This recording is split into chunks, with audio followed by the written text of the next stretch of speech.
Hello students, कस्तूरी देवी college की online क्लासों में आपका हार्दिक स्वागत है। आज हम डिस्कस करेंगे पीआई निकालने का मेथड। ठीक है, तो पीआई विशिष्ट समाकल निकालने की विधि। ठीक है, कैसे निकालते हैं तो कुछ मेथड आज जानेंगे और कुछ आगे जैसे जैसे पढ़ते जाएंगे जानते जाएंगे। ठीक है, तो आज हम 3 केस जानते हैं। जैसे जो दिया हुआ समीकरण होगा, अवकल समीकरण, वो इस टाइप से होगा। ठीक है स्टूडेंट, ये अचर गुणांकों वाला रैखिक अवकल समीकरण होता है। समीकरण 1 जो होता है, यहाँ पे QX, जहाँ QX क्या हो, नॉन जीरो, जीरो नहीं होना चाहिए, तभी पीआई निकाल पाएंगे। ठीक है, यहाँ से पीआई बराबर क्या हो जाएगा, इस इक्वेशन में y बराबर निकालते हैं ना मान, तो यहाँ से एफ ऑफ डी क्यू के बटे में चला जाएगा। कहने का मीनिंग ये है 1/f(d) इंटू QX। ठीक है, ये हो जाएगा पीआई। इसको समीकरण नाम 2 दे दिए। अब इसमें 3 मेथड है। जैसे पहला केस है स्थिति फर्स्ट, इफ यदि एफ ऑफ डी बराबर डी हो। एफ ऑफ क्या है, ये एफ ऑफ डी क्या है, डी का फंक्शन है। ठीक है, अगर एफ ऑफ डी बराबर डी दे रखा हो, यानी एफ ऑफ डी क्या हो, एक डी का फंक्शन हो जिसमें केवल डी आए, केवल ओनली। ठीक है, लाइक जैसे डी या फिर डी माइनस कुछ अचर आ जाए। ठीक है, जैसे 3 आ गया, डी माइनस एल्फा आ गया, इस टाइप से। ठीक है स्टूडेंट, या फिर अकेला डी आए ना, तो वो बात करेंगे नेक्स्ट केस 2 में देखेंगे अचर आता है तो क्या होता है। ठीक है स्टूडेंट, तो यहाँ से अगर एफ ऑफ डी बराबर डी हो तो पी आई बराबर क्या होगा, 1/f ऑफ डी की जगह डी रख दिया मैंने। ठीक है, इंटू QX समीकरण 2 में। ठीक है, कहाँ से, समीकरण 2 से। समीकरण 2 से क्या, समीकरण 2 में मान रखने पर एफ ऑफ डी बराबर। तो हमने देखा था स्टूडेंट कि F of D, sorry 1/d का मीनिंग क्या होता है, 1/d का मीनिंग होता है इंटीग्रेशन। क्या, इंटीग्रेशन मीन्स समाकलन। ठीक है, और d अकेले d का मीनिंग क्या होता है, अगर d गुणा में हो, जैसे d इंटू QX हो, तो इसका मीनिंग है कि d क्या हो रहा है, इसका मीनिंग होता है कि dQX बटे dx, यानी x के रेस्पेक्ट में QX का क्या करना है, डिफरेंशिएट। और 1/d इंटू QX हो तो क्या हो जाता है, समाकलन किसका, QX का, x के रेस्पेक्ट में। तो क्या हो जाएगा, इसका समाकलन हो जाएगा QX का इंटू dx, x के रेस्पेक्ट में समाकलन हो जाएगा। ये इसका मीनिंग होता है, ये हमने पहले भी देखा था, डिस्कस किया था। ठीक है, तो यहाँ से वही 1/d का ये समाकलन के चिन्ह में चेंज हो जाता है। ठीक है, समाकलन होता है, उसका मीनिंग 1/d का, तो QX का समाकलन हो जाएगा यहाँ से। ठीक है, x के रेस्पेक्ट में। ठीक है स्टूडेंट, तो ये हो गया अपना केस फर्स्ट यहाँ से। ठीक है, तो केस फर्स्ट में क्या करते हैं, केस फर्स्ट में पी आई अगर डी, एफ ऑफ डी बराबर डी दे रखा हो, तो पी आई बराबर क्या हो जाएगा, integration of QX into dx। ठीक है स्टूडेंट, अब केस सेकंड की बात करते हैं। अगर एफ ऑफ डी बराबर डी माइनस एल्फा, एल्फा क्या है, यहाँ पे अचर है, एल्फा क्या है, यहाँ पे अचर, अचर कोई कांस्टेंट है। ठीक है, जैसे d-3 दे दिया, ऐसे कोई नंबर हो या फिर कोई भी कांस्टेंट हो। ठीक है, तो उसकी बात कर रहे हैं हम यहाँ पे कांस्टेंट की। तो पीआई कैसे निकालेंगे, वही समीकरण 2 में मान रख दो, एफ ऑफ डी का d माइनस एल्फा रख दिया।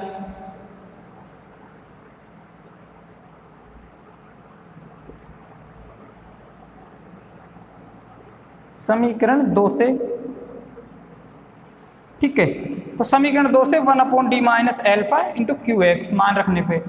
अब इसका फॉर्मूला क्या होता है, ये कैसे आता है ये फॉर्मूला, ये हम नहीं समझेंगे क्योंकि ये एग्जाम में नहीं आता, हम डायरेक्ट समझेंगे। समझने में काफ़ी चीज़ें समझनी पड़ेगी फिर, तो ये हम डायरेक्ट समझते हैं फॉर्मूला कि e की पावर अगर ऐसा हो 1/d माइनस एल्फा, एल्फा जहाँ पे कांस्टेंट हो, इंटू QX, तो क्या करेंगे, d में से जो माइनस हो रहा है वो, तो क्या करेंगे, e की power alpha x integration QX into e की पावर माइनस एल्फा एक्स। अगर माइनस है यहाँ पे तो बच्चों यहाँ पे माइनस नहीं लेंगे, इसका उल्टा चिन्ह लेंगे प्लस, ठीक है। और यदि इधर क्या हो, इधर यहाँ पे प्लस ले रहे हैं तो अंदर इंटीग्रेशन के अंदर माइनस चिन्ह लेंगे, ठीक है। और डी एक्स के रेस्पेक्ट में इंटीग्रेशन कर देंगे। अब थर्ड केस है ऐसे, ये सेकंड केस होता है। अब थर्ड केस दे रखा है इफ एफ ऑफ डी बराबर ये हो D minus alpha one D minus alpha two into ये सब गुणा में है into D minus alpha three, ये सब बीच में आ रहे हैं। कहाँ तक चल रहा है ये डी माइनस एल्फा एन तक। अगर ऐसा है एफ ऑफ डी तो पी आई क्या होगा, वही समीकरण 2 से मान रख दो,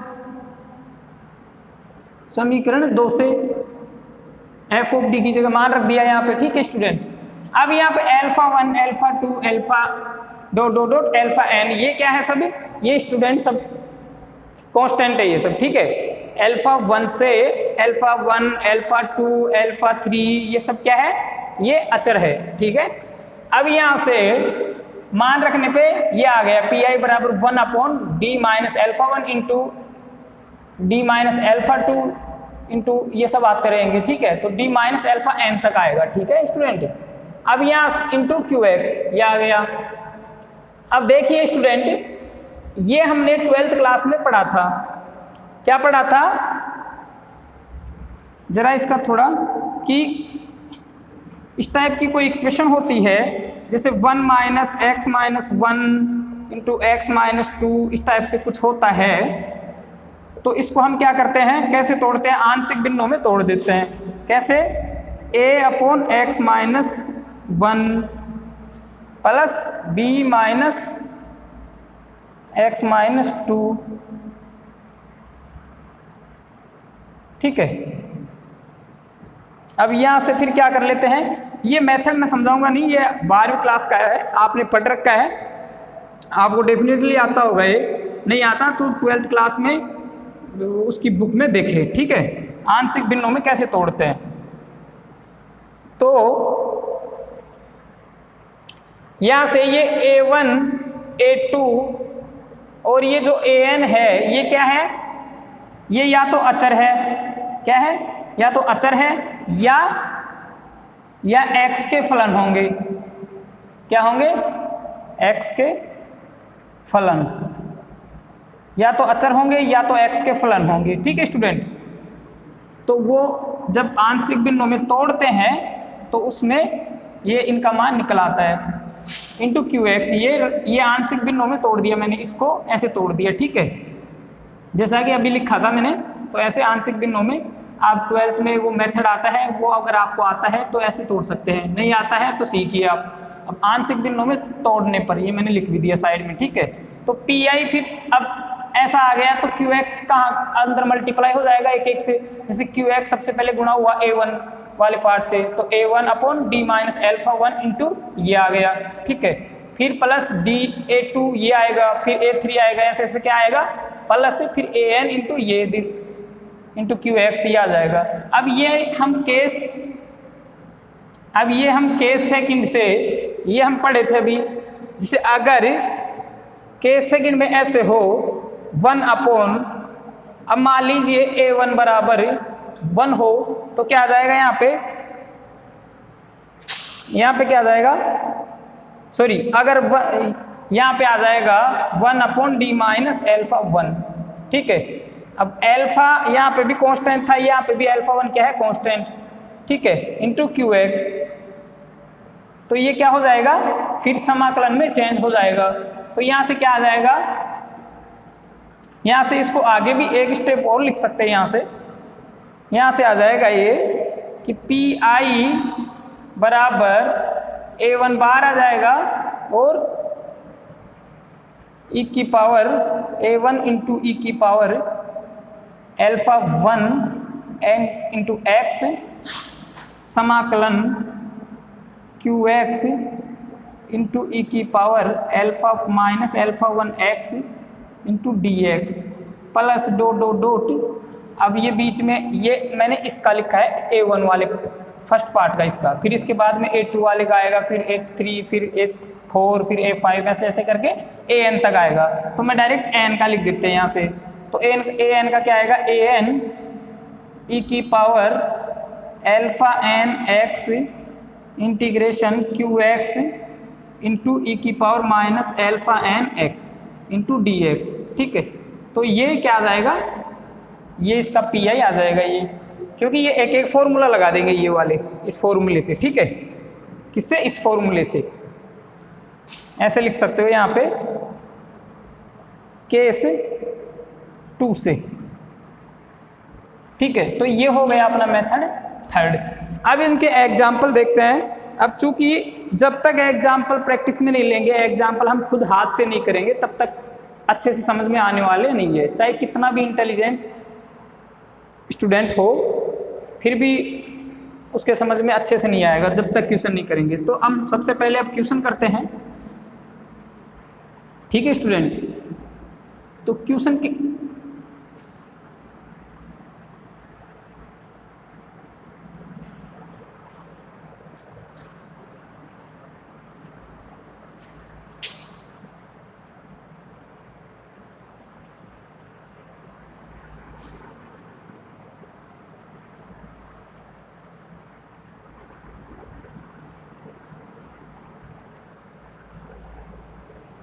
अब देखिए एक एग्जाम्पल लेते हैं। एग्जाम्पल फर्स्ट ही ले लेते हैं। ठीक है, इसमें PI कैसे निकालते हैं। तो एक बुक का एग्जाम्पल है एग्जाम्पल फर्स्ट। क्या है, एग्जाम्पल फर्स्ट। ठीक है स्टूडेंट, इसमें है solve d2y upon dx square minus 5 dy upon dx plus 6y बराबर e की पावर 4x, e की पावर 4x। ये है, इसको हम क्या लिख सकते हैं, इसका सॉल्यूशन देखिएगा।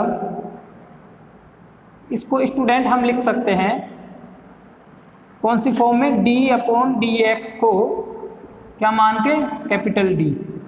ठीक है, सबसे पहले तो ये कन्वर्ट करना पड़ेगा। तो d2 माइनस 5d, मैं डायरेक्ट y कॉमन ले रहा हूँ, प्लस 6। ठीक है, इंटू y बराबर e की पावर 4x। ये है समीकरण 1। ठीक है स्टूडेंट, क्या है ये, समीकरण 1। अब देखिए समीकरण 1 की सहायक समीकरण है। क्या है सहायक समीकरण, लिखते हैं नीचे, d की जगह m पुट कर देते हैं ना, 5m प्लस 6 बराबर 0। चूंकि y आएगा, y 0 में चला जाएगा और qx को 0 मान लेते हैं। तो यहाँ से m की वैल्यू निकालिए। तो m की वैल्यू क्या आ जाएगी, m माइनस 3 ये आ जाएगा और m माइनस 2 बराबर 0। तो यहाँ से m की वैल्यू आ गई, क्या आ गई, यहाँ से m की वैल्यू m बराबर 3 और 2 ये आ गया। ठीक है स्टूडेंट, तो यहाँ से CF निकल जाएगा, कॉम्प्लीमेंट्री फंक्शन, पूरक फलन। यह आएगा C1 e की power 3x plus C2 e की पावर 2x। ठीक है, यह आ गया समीकरण 2। अब चूंकि ये x या ये जो फंक्शन आ रहा है, जो वेरिएबल आ रहा है, जैसे x आ रहा है यहाँ पे, तो कौन सा फलन वेरिएबल आता है, जो नीचे होता है, जो ये होता है। जैसे यहाँ पे इंडिपेंडेंट वेरिएबल क्या है, x है, स्वतंत्र चर, तो वो आता है। ठीक है, तो ये ध्यान रखना। अगर यहाँ पे dy अपॉन dt हो, मतलब ये x की जगह t हो अगर किसी डिफरेंशियल इक्वेशन में, तो फिर यहाँ पे t आएगा, क्योंकि वहाँ पे इंडिपेंडेंट वेरिएबल t है। ठीक है स्टूडेंट, अब हम PI निकालते हैं। तो PI के लिए PI बराबर हम निकालेंगे e, सबसे पहले 1 upon d2 minus 5d plus 6। ठीक है स्टूडेंट, तो ये हम कर दिए, ठीक है, इंटू ई की पावर 4x। अब यहाँ से हम लिख सकते हैं, इसको क्या लिख सकते हैं, इसके गुणनखंड कर दीजिए, 1 अपॉन d माइनस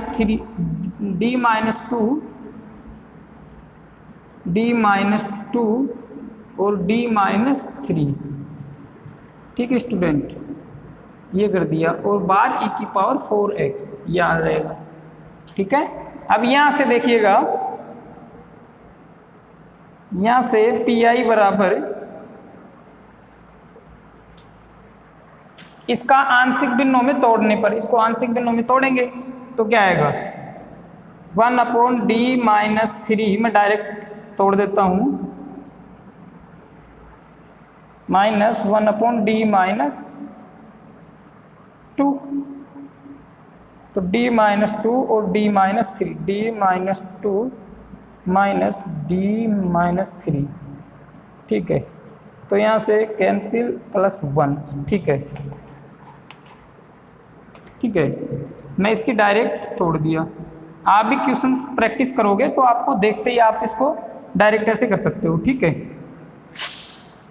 ई की पावर 4x, इसमें कौन सा केस लग रहा है, जो केस थर्ड था, केस 3 वो काम में आ रहा है यहाँ पे, क्योंकि इसका आंशिक भिन्नों में तोड़े इस टाइप से होगा तो इसको सबसे पहले ऐसे करना पड़ेगा। अब चूंकि ये एक एक टर्म अलग अलग हो गई, किस टाइप की हो गई, ये इस टाइप की 1 upon d minus alpha type की, तो ये जो QX है e की पावर 4x, इसको अंदर मल्टीप्लाई कर देंगे, कैसे अंदर करेंगे, PI बराबर 1 upon d minus 3 into e की power 4x minus 1 upon d minus 2 ई की पावर 4x, ठीक है। अब यहाँ से आगे देखते हैं,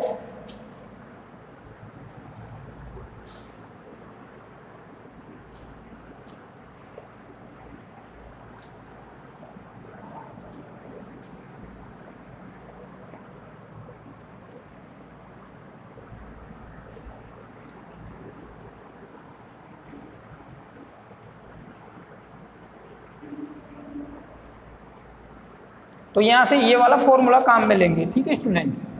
तो देखिएगा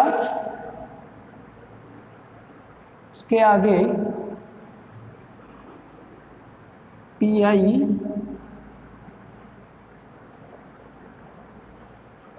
बराबर आएगा, अब ये फॉर्मूला लग जाएगा इसका पूरे का, क्या फॉर्मूला लग जाएगा यहाँ से, क्योंकि ये इस टाइप का आ गया ना, जैसे अगर यहाँ पे अल्फा की जगह 3 ले लिया जाए तो d माइनस 3, ठीक है, अल्फा बराबर 3 रखने पर क्या आ जाएगा, और QX की जगह मैं रख दूँ e की पावर 4x, तो e की पावर 4x ये आ गया ना, तो यहाँ पे ये फॉर्मूला लग जाएगा। तो देखिएगा e की पावर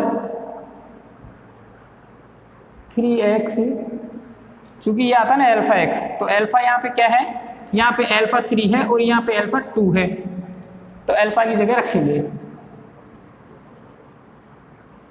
और समाकलन कर देंगे, QX क्या है, e की पावर 4x, ये तो QX हो गया, और e की पावर माइनस अल्फा x, ठीक है, इंटू dx, ये हो गया 1। अब यहाँ से चूंकि बीच में प्लस का चिन्ह नहीं है, माइनस का है, तो अब उसमें अल्फा 2 है, तो वहाँ से लगाएंगे e की power alpha x means 2x, समाकलन क्या करेंगे, QX क्या है, e की पावर 4x इंटू ई की पावर माइनस अल्फा x, तो माइनस 2x, चूँकि 2 है वहाँ पे अल्फा, ठीक है, ये हो गया dx। अब इसका समाकलन कर देंगे यहाँ से सिंपल, तो समाकलन कैसे, e की पावर 3x तो बाहर है, इसको बाहर रहने देते हैं, यहाँ से क्या बच जाएगा, e की पावर 4x और 3x मीन्स x बच जाएगा प्लस का, और dx, और वहाँ से e की पावर 2x बाहर है, बाहर रहने दो, e की पावर 4x यहाँ से बच जाएगा e की पावर 2x इंटू dx। अब देखिएगा यहाँ से e की पावर 3x बाहर है और e की पावर x का समाकलन e की पावर x ही होगा। क्या होगा? e की पावर x का समाकलन e की पावर x ही होगा। ठीक है, माइनस e की पावर 2x और e की पावर 2x का समाकलन क्या होगा? e की पावर 2x और बटे 2 ये आ जाएगा। ठीक है, तो यहाँ से क्या आ गया? यहाँ से आ गया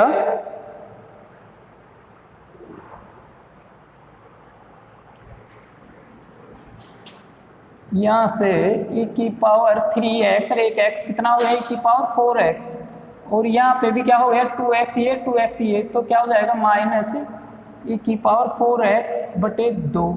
तो क्या आ जाएगा? ये आ जाएगा e की पावर 4x कॉमन ले लेंगे तो प्लस 1 बटे 2 e की पावर 4x। ठीक है, तो यहाँ से pi बराबर क्या आ गया? pi बराबर e की पावर 4x बटे 2 ये आ गया। ठीक है, ये समीकरण 3। ठीक है स्टूडेंट, ये आ गया विशिष्ट समाकल, particular integration, particular integral pi। अब यहाँ से इसका व्यापक हल निकालेंगे समीकरण 1 का जो दिया हुआ है। तो y बराबर क्या होता है? CF plus PI। तो यहाँ से मान रख दीजिए CF और PI का।